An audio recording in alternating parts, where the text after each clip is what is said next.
Narod koji nema svoju zemlju ne može se nazvati narodom. Narod čini zemlja, čedo moje milo.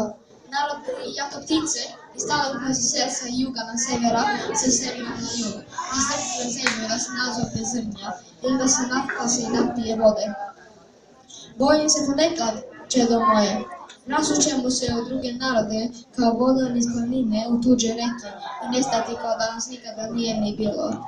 Znači nikad ne savladati svoju zemlju i svoje korene.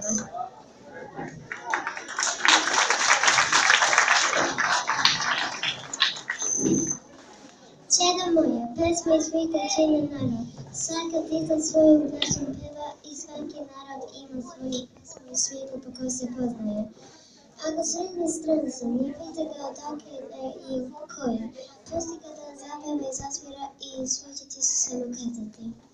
Ako mu jezik ne možeš razumjeti, njegova pevanje i svira ćeš uvijek razaznati. Gusle, diple, trube i tambure, svirali i citve govore sve jezike svijeta. Nije zlo, čedo moje, pevati i znati tuđu pesmu, zlo je zaboraviti svoje. Teško onome ko svoju pesmu ne peva.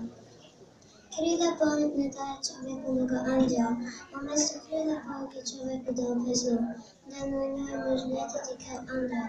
Iako je išta anđelsko i božansko u čovjeku, onda je to pesma.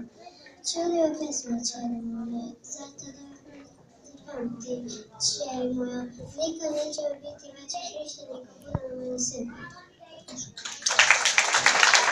A sad pesma.